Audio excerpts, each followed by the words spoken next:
Greetings, I am Pillar Nexus, Ancient Gladiator, today with Pillar Loves Tabletop Games. Today's episode is Vegas Showdown. This is the third edition of the game by Renegade, and it is at this point that I'm going to say it right now. I'm going to talk about how I feel about the idea of the game and how I feel about this implementation of it, having done some research. But let's get into the game itself. The goal of the game is to have the most fame at the end. You'll get fame from filling in your casino side with yellow and green tiles, filling in your hotel side with yellow and green, or with green and blue tiles, charting a path from your casino entrance to your hotel entrance,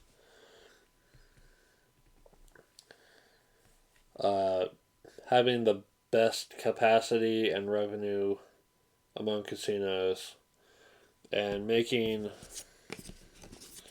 full red diamonds out of tiles. If you can at least get 3/4 of the way, then it's worth a point. If you can complete the whole square or whole diamond, then it's 3 points.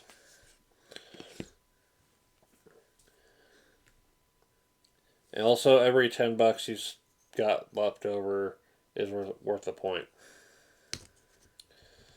So, as part of the setup for the game, you'll take the various premier tiles in red. There will be the A tiles and the B tiles. You'll shuffle the B tiles of a size, and shuffle the A tiles and put them on top. You'll then take one of each of the three sizes: the big square, the rectangle, little square. Take one of each and throw them out here. This space is available for the 4 and 5 player game only, but it will always start the game empty. It'll get filled in with the first round. But since I'm playing with a 3-player setup, I'm putting the deck of cards here. These are the events. They will be shuffled and prepared. The minimum bid tiles for the premier items will be placed on the matching value of the initial tiles. So the Fantasy Lounge is 33. As people are unable to buy them, the price will drop. And as people are making money, they'll eventually be in a position to pick them up. Each player starts with $20 in these neat little cardboard chips. They'll have a token for where they're bidding on, for new fixtures for their casino, or to do publicity or renovation. Their starting revenue marker starts at 5. Their capacity marker starts at 8. And their fame starts at 0. Once everyone's ready, a random player will be the dealer and will take the first turn. Except on the first round, prices will drop. So these minimum bid markers will move down by 1 red circle space. So not this round, but next round, it'll drop from 33 to 25. And then, if there's an empty space, we'll flip up a card and replace that empty space with that token. So, this gets a square, little square, which will go here, and the new minimum bid for that will be 33. In addition, the event will also go off. Each player scores 1 fame each time they outbid another player this turn. So this is something that will need to be kept track of during the round. Some things might also prevent things from being bid on.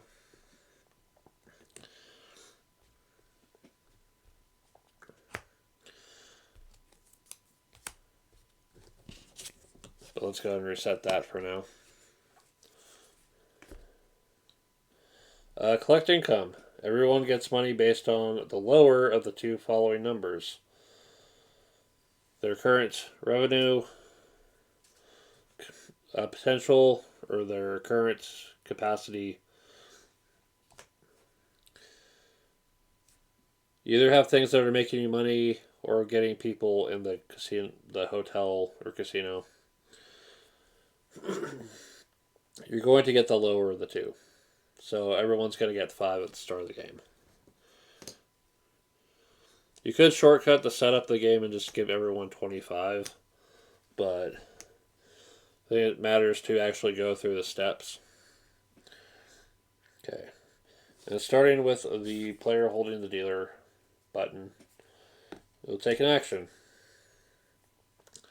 You can decide to bid on something.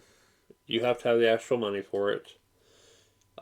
You have to bid at least the minimum value.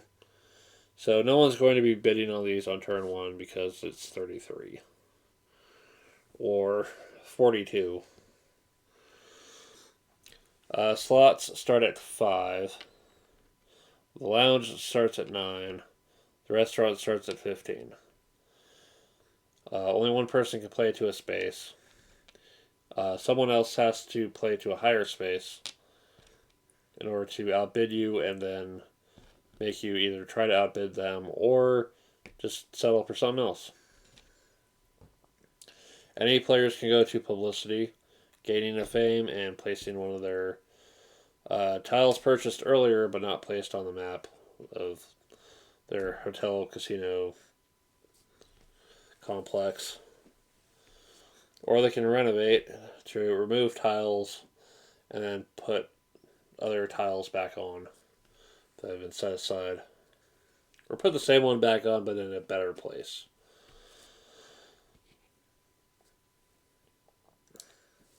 So, let's say you place it here, and they place here, and they place here because they just really want that restaurant. Well, I'm not in a position to... I really don't want to spend all that money, so let's do the smart thing and go get, slots. And they decide they're going to outbid me here, so, okay. We'll just have a little bidding war. And I'm getting tired of that bidding war, so I'll just settle for the lounge. Screw it. As soon as everyone's got a place where they can do what they need to do there, players will resolve their action. So spend the money and get the tile. So here I'm spending 9 and getting a lounge. When you buy a tile, it has to go onto the map, or it goes off to the side until you figure out what to do with it later. Certain tiles require certain other tiles in your casino. For example, you cannot place a fancy restaurant in your hotel side until you have at least one restaurant already there. Also, there's restrictions by color. So when you first, if you're placing a restaurant, it will have to connect to your hotel entrance or something that connects back to the hotel entrance. You get something like slots, it has to connect to your casino, or something that will trace back to your casino entrance.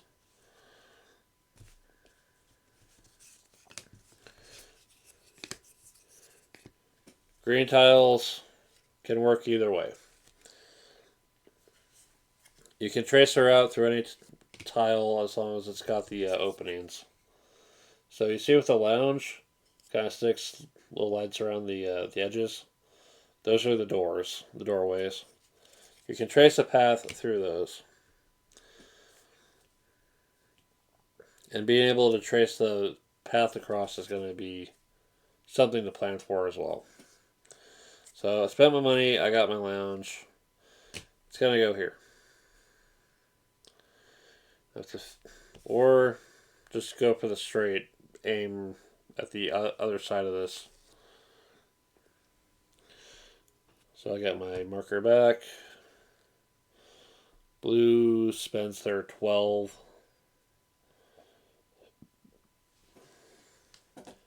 Also, whatever you actually get from the tile in the upper right corner is something they'll have a associated tracking piece with it. So the lounge is getting me 2 fame. For blue, slots are giving them more money. So they go up 1. And green is getting a restaurant, which will add 2 capacity. So move their marker up 2. Connect here. Alternatively, I could have placed the tile off to the side. If you place the tile off to the side as part of your winning bid, if you have another tile that's off to the side, you can place that from the area off to the side in there.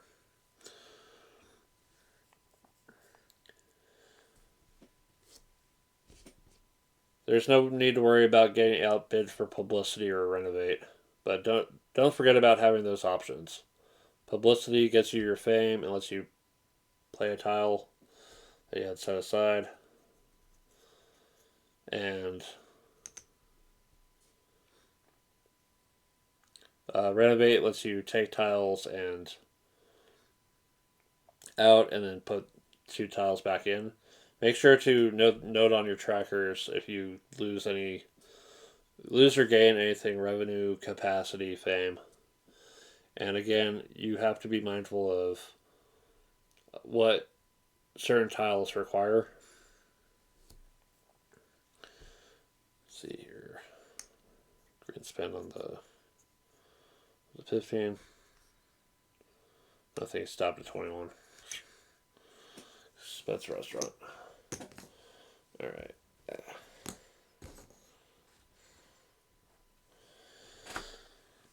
And then, once everyone's got their tiles, adjusted their fame and all that, the turn order button passes, and the next player plays their turn. Or starts the round. Again, drop prices. Flip a card if we need to fill in empties. Get money. And do stuff. So the game will end when, after flipping a card and showing the piece, there's no pieces left in that stack. Or if one person can completely fill up their entire casino hotel complex, that will trigger the end of the game. If it was from the card, it's immediate. If it's from dealing with the pieces, then everyone gets to finish up whatever piece placement they're doing, and it goes to the end of the game. So again, filling in the casino side with yellow and green is worth 5. Filling the hotel with blue and green is worth 5. Completed path between the 2 entrances is plus 3. The player with the highest revenue gets 5. Second highest 3. Third highest 1. If there's a tie, those 2 values are added together and then split evenly, rounding down if needed. So let's say win a game with 2 players at like 12 income and someone else at 10.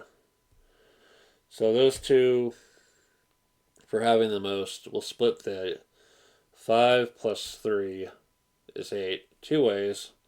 So each of them are going to get 4. And the third place will get the 1. Every $10 you turn in will get you a point. Any remainder you want to hold on to for tiebreakers. And again, completing the diamonds. So let me see if we can actually find. Alright.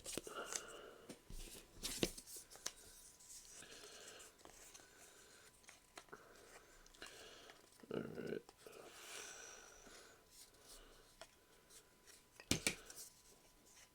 See, it's kind of hard to pull off too because of the way everything lines up.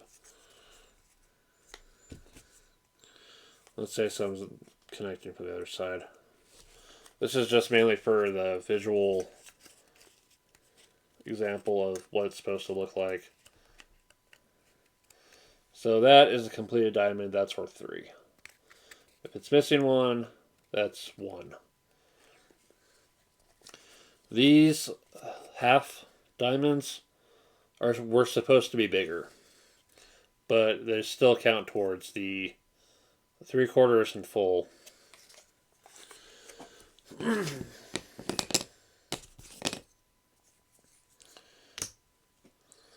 Most points at the end wins. And if there's a tiebreaker, then it goes off of leftover money, I think. Yeah. And then after that, it's a draw. I'm sure there's further ways to, if you're creative enough to think about it, figure out other tiebreakers. So what do I like about the idea of the game? Just being able to kind of bid on stuff. Having the events come up and cause some chaos. The little tech tree of having this before you need this in your casino or hotel.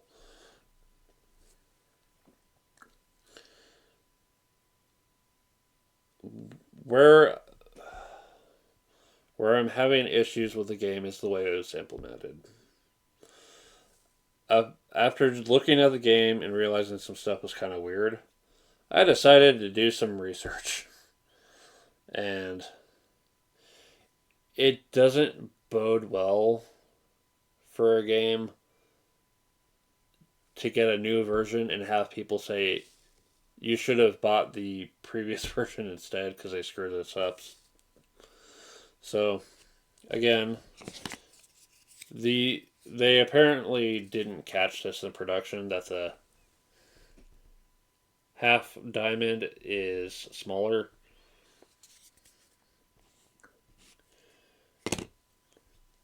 There's the fact that certain cards are actually supposed to be showing the inner square instead of the rectangle. Apparently the previous version of the game got this right, and this is wrong. It's supposed to be squares. The little square.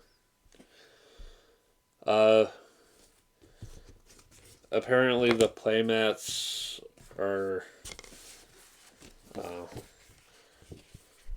kind of flimsy. Instead of having fold-out boards, they're paper or light cardstock. Well, there's kind of a wasted thing too. It's like they've got the color, your player color on the back, but there's nothing to indicate it on the other side at all. Other than when you actually place your pieces on the track. Apparently it's something that people have wanted improved, is having the better play mats.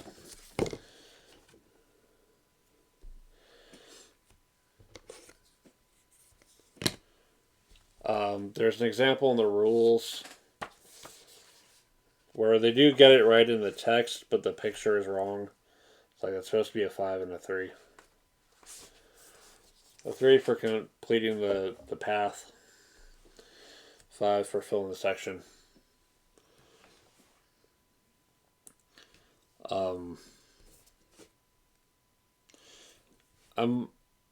I sincerely hope Renegade has a plan to provide some kind of replacements for the cards that were messed up. And the tiles that were messed up as well.